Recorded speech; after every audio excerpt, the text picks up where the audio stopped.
Hello everybody and welcome to our new and it's at the end of the month actually. It's June, it's the end of the month, and we are doing our live streaming, we are doing our workshop today, and we're delighted to have you here with us, and thank you very much for coming and attending.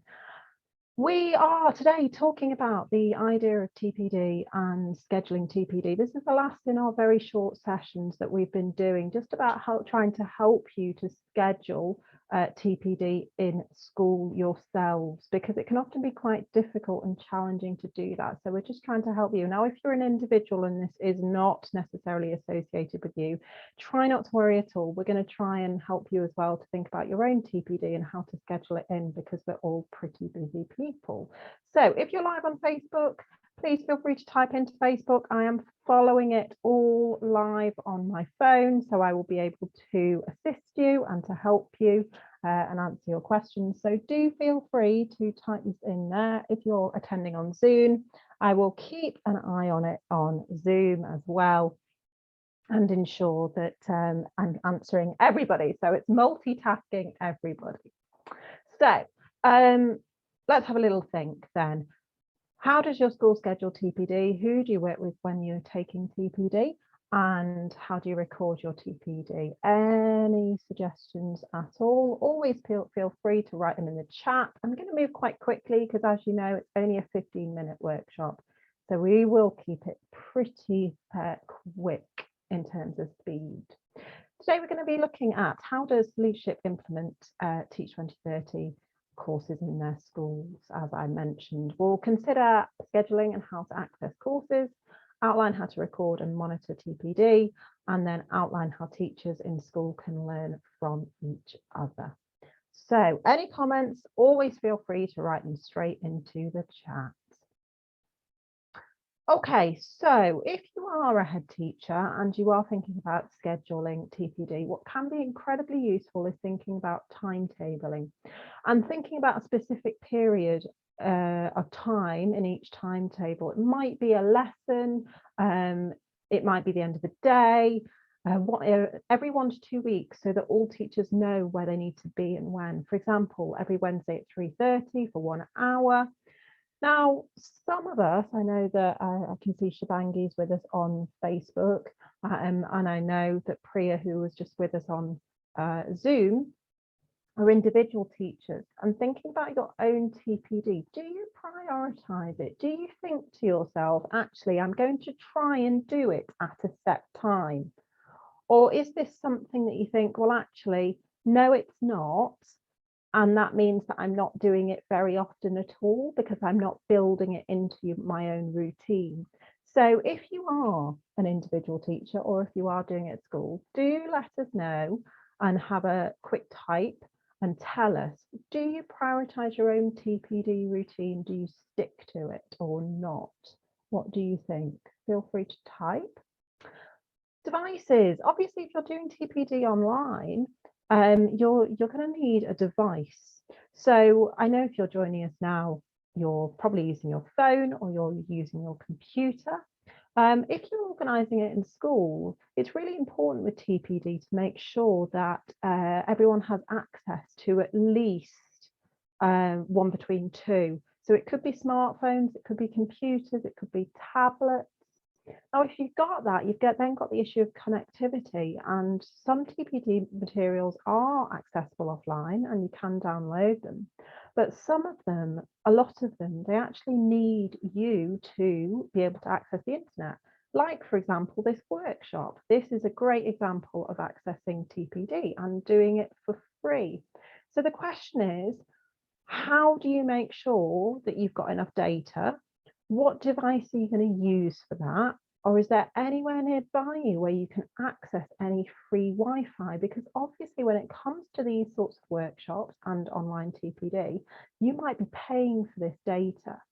Do you know anywhere local where you can access that free Wi-Fi? If you've got any suggestions, feel free to put it into the chat. So I've got some comments coming through on Facebook. So Shabangi says online TPD is always better for her. And she really likes the self-paced courses. Thank you very much, Shivangi. Hello, Emmanuel. I've just seen your message. Thank you so much. I hope you can hear that I'm replying to you. Do either of you have any ideas about where you can access free Wi-Fi? Do you ever think about that at all? Anybody got any ideas? What can we see? So in the chat, it's saying things like, what about the cafe? Can you organise to go to a cafe? I think that's a really, really good idea, to head down to a cafe. Quite often, if you go down somewhere and pay for a coffee, then you can access the free Wi-Fi. Shivangi says she uses her own data in order to access it. Is that okay for you, Shivangi? Does that work for you? I'll let her reply to that. She's got good connectivity, which is great. Often it can be quite hard to find good connectivity, and it can be quite expensive to use our own data. But if we've got good plans and good connectivity, then that's superb. So thank you very much for that, Shivangi. And she says, yes, that really helps me. Thank you. Okay, so if you are struggling a little bit and you're in a school that is short of devices, you're somebody who doesn't necessarily have great connectivity, your school might be able to invest in a device that could be loaned out. It could be that you can access some in-school digital devices. It's always worth asking the school and saying, do you think I could use the computer? We've got a Teach2030 workshop at 3 o'clock. Can I come in and use a computer to access it? You can always share it. Don't forget, you can always hold your phone up in front of you with two separate headsets attached to it, and that's obviously quite good, because only one of you is using your data. Project content. So in November 2020, we actually saw courses being projected via a computer to a small group of teachers. We've talked about Wi-Fi already, so I won't cover that one again. So you do all this TPD, and then what? So how do you monitor and record the progress of your teachers? So if you're a school, again, we're looking at this from a school point of view and a leadership point of view, but I know we've got lots of teachers who are doing it independently as well, so I'm just breaking it down into two categories. So all TPD that a teacher undertakes will help to develop their career, and it is strongly suggested that we keep a teacher portfolio. Now, with the teacher portfolio, every one of our Teach2030 courses outlines how best to keep that teacher portfolio. It's very much a record of your self-progression and self-improvement. So areas to put in might include observations, certificates, records of courses attended, and plans. A few comments on Facebook. Facebook has helped me to join Teach2030 workshops and Q&As. Thanks, Shivangi. And Facebook is lower data than Zoom, so that's why she likes it. Thank you very much. Okay, so a little bit more on a teacher portfolio then. It's a record of all the achievements and progress as a teacher. All Teach2030 courses, as I said, follow it and help and really emphasize and promote the idea of keeping a portfolio. And if you are completing portfolios and you are attending workshops, do keep a record of them. I know these are only 15 minutes, but we've got the same people attending lots and lots. We see the same faces. And if you give up 15 minutes every couple of weeks, that adds up. So it is worth recording these as well. If you aren't doing that already, putting them into your teacher portfolio. So do you keep a teacher portfolio? When was the last time you used it? Did you put anything into it? I'll let you answer. Shivangi, portfolio is one of the best learning I get from Teach2030. Thank you very much. We're really grateful to you, Shivangi. You are typing a lot today, and we are super happy to see that. So thank you. Okay, anyone else? We've just got a few people still attending and joining us, which is really great. Just letting people reply. Okay, I'll move on. Okay, the other thing that we really recommend in Teach2030 is the idea of learning partners and good learning partners.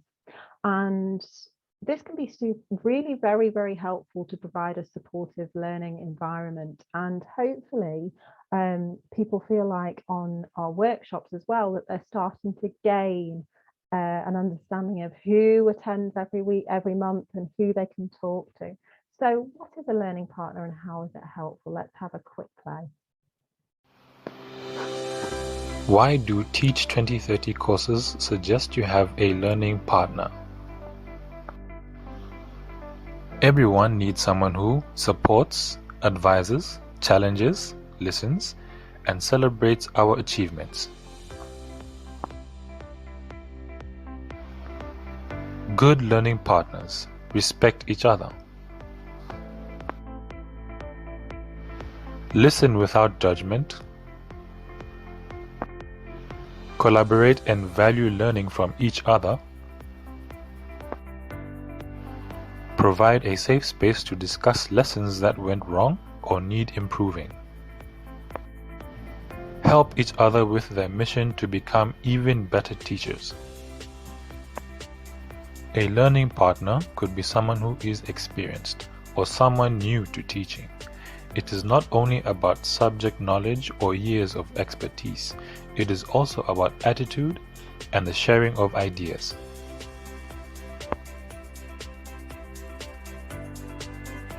So who will be your learning partner? Find out today and participate in your Teach 2030 course together. So can anybody tell me about their learning partner at all? Please feel free to type in the chat. Do you have a learning partner? Why do you think this would be beneficial? Has this helped your professional development? If you are a school leader and you are thinking about implementing TPD and digital TPD in your schools, remember we've already thought about making sure that your teachers have learning portfolios, and we are now thinking about the learning partners, and it can be really helpful to help your teachers to come up together with their learning partners. So that is quite a useful exercise. If you are a head teacher, we do have the head teacher courses. If you visit teach2030.com and you click through onto the head teacher course, that's a really good place to start. And nobody commenting on this, so I'll move on. So a couple more bits and pieces just to talk about just before we end this workshop. So how can teachers learn from each other on WhatsApp? So WhatsApp is now the most used form of communication in the world. It's easy, low data, brings together large numbers of people. As the informative communication, WhatsApp groups can provide a friendly atmosphere and give team members a sense of belonging. It is built with the idea, and you can build groups.